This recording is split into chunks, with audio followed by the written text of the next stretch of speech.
കൂട്ടുകാർക്ക് ശുഭരാത്രി നടന്നുകൊണ്ട് നമുക്ക് ആദർശിന്റെ നയനയുടെ നാളത്തെ നല്ലൊരു പ്രമോ വിശേഷം കേട്ടാലോ. അങ്ങനെ നാളത്തെ വിശേഷം നമ്മൾ കാണാൻ പോകുന്ന നമ്മളെല്ലാവരും കാണാൻ കാത്തിരുന്ന കുറച്ച് നല്ല നിമിഷങ്ങളാണ്. നയനെ ദേവേന് പരസ്യമായിട്ട് മരുമോളായിട്ട് അംഗീകരിക്കുകയാണ്. പിന്നീട് നയനയുടെ കയ്യും പിടിച്ച ഒരു പോക്കുണ്ട് അനന്തപുരിയിലേക്ക്. അപ്പൊ അതിന്റെ കുറച്ച് വിശേഷങ്ങളൊക്കെയാണ് നാളെ കാണുന്നത്. ഇന്ന് തന്നെ നമ്മൾ കണ്ടു ദേവേന് നയനെ കൂട്ടിക്കൊണ്ടു പോകാനായിട്ട് ഗോവിന്ദനും ഘനയുടെ അടുത്തേക്ക് വരുവാണ്. പക്ഷേങ്കിൽ അമ്പിനും ബില്ലിനും രണ്ടുപേരും അടുത്തില്ല. നയനെ കുറിച്ച് പറഞ്ഞപ്പോ തന്നെ ഗോവിന്ദൻ പറഞ്ഞു, ഞങ്ങള് മോളോട് കുറച്ച് കാര്യങ്ങളൊക്കെ പറഞ്ഞിട്ടുണ്ട്. അവള് വരുമെങ്കിൽ ഇനിയിപ്പൊ ദേവേനെ കൂട്ടിക്കൊണ്ട് പോയിക്കോളാൻ പറയാ. ഇത് കേട്ടപ്പോ ദേവേന് പറഞ്ഞു, നിങ്ങൾ എന്തൊക്കെ പറഞ്ഞാലും അവള് എന്റെ മോന്റെ ഭാര്യയാണ്, ആദർശിന്റെ ഭാര്യയാണ്. അപ്പൊ അവളെ എനിക്ക് കൂട്ടിക്കൊണ്ട് പോയിരിക്കാൻ പറ്റില്ലെന്ന് പറയണം. ഈ സമയം കനക പറഞ്ഞു, അത് നിങ്ങൾ മാത്രം പറഞ്ഞിട്ട് കാര്യമില്ലല്ലോ, അവളും കൂടെ വരണ്ടേന്ന് ചോദിക്കുക. അവൾക്ക് വരാൻ സമ്മതമാണ്, കൂട്ടിക്കൊണ്ട് പോയിക്കോളാൻ പറയണം. അപ്പോഴേക്കും നയനെ കുളി കഴിഞ്ഞ് അങ്ങോട്ട് വരുവാണ്. ഈ സമയത്ത് അമ്മേനെ കണ്ടതും നയനിക്ക് ഭയങ്കര സന്തോഷമായി, ദേവേനെ കണ്ടതും. പക്ഷേങ്കില് അതോടൊപ്പം തന്നെ സങ്കടവും. അമ്മ തന്നെ കാണാനും കൂട്ടിക്കൊണ്ടു പോകാനും വന്നാന്ന് മനസ്സിലായി. പക്ഷേങ്കില് അച്ഛനും അമ്മയൊന്നും സമ്മതിക്കില്ല അതിന്. അങ്ങനെ നയനെ വന്നു കഴിഞ്ഞപ്പത്തേനും ദേവേനെ പറഞ്ഞു, നയനെ ഞാൻ നിന്നെ കൂട്ടിക്കൊണ്ടു പോകാൻ വന്നാന്ന് പറയണം. ഇത് കേട്ടും നയനെ ഒന്നും മിണ്ടിയില്ല. അല്ല നിന്നോട് പറഞ്ഞ നീ പോയി ബാഗ് എടുത്തോണ്ട് വാ, നമുക്ക് പോകാന്ന് പറയണം. ഇത് കേട്ടതും കനക ചോദിച്ചു, അല്ല മോള് ദേവേനോട് ഒപ്പം പോവുകയാണെന്ന് ചോദിക്കും. അല്ല അത് പിന്നെ ഞാന് ഒന്നും മിണ്ടാതെ നിന്നപ്പത്തേനും ദേവേനെ ചോദിച്ചു, എന്താ നയന നീ എന്താ ഒന്നും മിണ്ടാത്തേന്ന് ചോദിക്കും.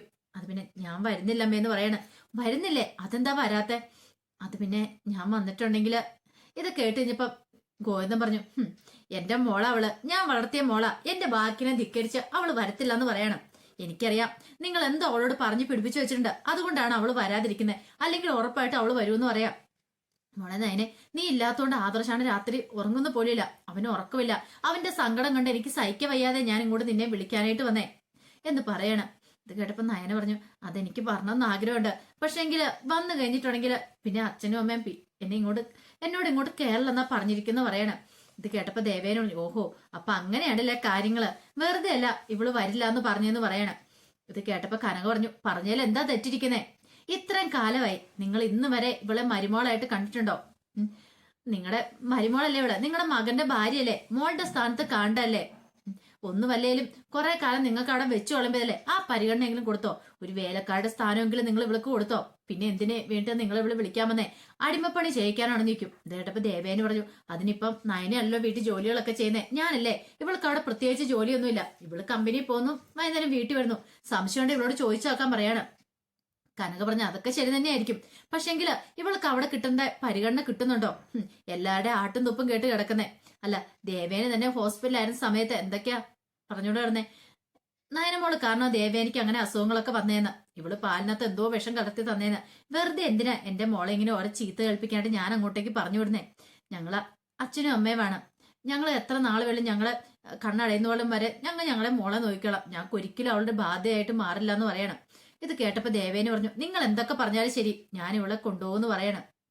പിന്നീട് നയനോട് പറഞ്ഞു, നീ പോയി നിന്റെ ബാഗ് എടുത്തോണ്ട് വരാൻ പറയണം. ഇത് കേട്ടപ്പോ ഗോതം ചോദിച്ചു, എന്താ ഭീഷണിയാണോന്ന് ചോദിക്കണേ. ഭീഷണിയാണെന്ന് കൂട്ടിക്കോ, അതെ എന്റെ മകന്റെ ഭാര്യയാണെങ്കിൽ ഇവളെ കൊണ്ട് ഞാൻ പോകുന്നു പറയണം. ഇത് കേട്ട് കഴിഞ്ഞപ്പോ കന പറഞ്ഞു, ആഹാ അങ്ങനെയാണല്ലോ, ഒന്ന് കൊണ്ടുവന്നൊന്ന് കാണുള്ളൂ എന്ന് പറയണം. പിന്നീട് നയനയുടെ അടുത്ത് എന്നിട്ട് പറഞ്ഞു, ഇതേ ഇവളുടെ കഴുത്തെ കിടക്കുന്ന ഈ താലി ഉണ്ടല്ലോ, എന്റെ മോൻ ആദർശ് കിട്ടിയ താലിയാണെങ്കിൽ ഇവളെ ഞാൻ അനന്തപുരിയിലേക്ക് കൊണ്ടുപോകുന്നു പറയാം. ഇത് കേട്ടതും കനക പറഞ്ഞു, നിങ്ങളുടെ മോന് ആദർശ് ഇവളെ ഭാര്യയായിട്ട് അംഗീകരിച്ചിട്ടുണ്ട്, പക്ഷെ നിങ്ങൾ ഈ താലിക്ക് വില കൊടുത്തിട്ടുണ്ടോ? ഉണ്ടെങ്കിൽ ഇവളെ മരുമകളായിട്ട് നിങ്ങൾ അംഗീകരിക്കണം, നിങ്ങൾ അംഗീകരിച്ചിട്ടുണ്ടോ എന്ന് ചോദിക്കാം. ഇത് കേട്ടതും ദേവേന് പറഞ്ഞു, ഞാൻ അംഗീകരിച്ചില്ലെങ്കിൽ എന്താ, എന്റെ മകൻ ഇവളെ ഭാര്യയായിട്ട് അംഗീകരിച്ചിട്ടില്ലെന്ന് ചോദിക്കാം. അത് പോരില്ല ദേവേനി, അതുകൊണ്ടായല്ലോ എന്ന് ചോദിക്കണം. നിങ്ങളുടെ വീട്ടിലേക്ക് വേറൊരുത്തി വന്നിട്ടുണ്ടല്ലോ അനാമികനെ നിങ്ങൾ തലയെ വെച്ചോണ്ടാണല്ലോ നടക്കണേ. അവൾക്ക് വേണമെന്ന് സപ്പോർട്ടും കൊടുത്ത് അവളെ മോളായിട്ട് അംഗീകരിക്കുന്നുണ്ട്, പക്ഷേങ്കിൽ നിങ്ങളുടെ മകന്റെ ഭാര്യയെ അംഗീകരിക്കാൻ ബുദ്ധിമുട്ടല്ലേ? കാരണം ഇവൾക്ക് ഇത്തിരി സ്വത്തും പണമൊക്കെ കുറവാ, അതുകൊണ്ട് നിങ്ങൾക്ക് അംഗീകരിക്കാൻ ബുദ്ധിമുട്ടല്ലേ? നിങ്ങൾ ഉദ്ദേശിക്കുന്ന പോലൊന്നും കാര്യങ്ങൾ പോകുന്നില്ല, ഒരു കാരണവശാലും ഇവളെ ഇവിടുന്ന് കൊണ്ടുപോകാൻ പറ്റില്ല എന്ന് പറയാണ്. അപ്പോഴേക്കും നവ്യ പറഞ്ഞു, അമ്മ എന്താ വന്നല്ലേ, അമ്മായി വന്നല്ലേ, അമ്മായി വന്നോണ്ട് ആ കൂടെ പറഞ്ഞുവിടും, ഇനിയിപ്പോ വാശിയൊന്നും വേണ്ടെന്ന് പറയണം. ദേടപ്പോ ഗോവിന്ദൻ പറഞ്ഞു, അങ്ങനെ വിടാൻ ഞാൻ ഉദ്ദേശിച്ചിട്ടില്ലെന്ന് പറയാം. ഇത്രയും കാലം ഞങ്ങൾ സഹിച്ചു ക്ഷമിച്ചൊക്കെ മുന്നോട്ട് പോയി, പക്ഷെ ഇനി ഞങ്ങൾ വിടത്തില്ല എന്ന് പറയണം. ഇനി അവൾക്ക് പോകാനായിട്ട് ഇഷ്ടമുണ്ടെങ്കിൽ അവൾ പോയിക്കോട്ടെ എന്ന് പറയണം. നയന എന്നിട്ട് പറഞ്ഞു, അമ്മേ ഞാൻ പോയിക്കോട്ടെ എന്ന് ചോദിക്കാം കനകയോട്. ഇത് കേട്ടപ്പോ കനക പറഞ്ഞു, ഒരു കാര്യം ഞാൻ പറഞ്ഞേക്കാം, അച്ഛനും ഞാനും ഒരു കാര്യം പറഞ്ഞിട്ടുണ്ട്, അതിനെ ധിക്കരിച്ച് പോകാൻ പറ്റുമെങ്കിൽ നീ ഇറങ്ങിപ്പോക്കോ, ഞങ്ങൾക്ക് ഒരു കുഴപ്പമില്ല. പക്ഷെ വേറൊരു കാര്യം, പിന്നെ അച്ഛൻ അമ്മയെന്നും പറഞ്ഞിട്ട് ഈ പടിക്കകത്തേക്ക് വന്ന് കയറിയേക്കല്ലെന്ന് പറയാം. നയന പെട്ടുപോയി. ഒരു വശത്ത് കനകൻ ഗോവിന്ദനും മറ്റു വശത്ത് ദേവയാനി. അവസാനം ദേവയാനിക്ക് എന്ത് ചെയ്യണമെന്ന് അറിയത്തില്ലാത്ത വല്ലാത്തൊരവസ്ഥയെ പോയി. പിന്നീട് കനക പറഞ്ഞു, നിങ്ങൾക്കൊക്കെ എത്ര ഉപകാരം ചെയ്തു തന്നാലും നിങ്ങൾക്ക് അതിന്റെ ഒരു നന്ദിയില്ലെന്ന് പറയണം.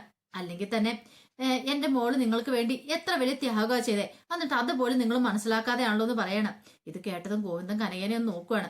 ഈ സമയത്ത് ദേവേന പറഞ്ഞു, എനിക്കറിയാം ഇപ്പോൾ എനിക്ക് വേണ്ടി ചെയ്തു തന്ന ഉപകാരങ്ങളൊക്കെ എനിക്ക് അറിയാന്ന് പറയണം. ഒരു നിമിഷം കനകൻ ഗോവിന്ദനെ നോക്കി. പിന്നീട് ദേവേന പറഞ്ഞു, എനിക്ക് വേണ്ടിയിട്ട് ഇവളുടെ കരള് വരെ പാത്ത് തന്നാളുന്ന കാര്യം എനിക്കറിയാം. ഇവളെന്റെ മരുമോളല്ല, ഇവളെന്റെ സ്വന്തം മോളാന്ന് പറഞ്ഞുകൊണ്ട് നയനെ അങ്ങ് ചേർത്ത് പിടിക്കുകയാണ്.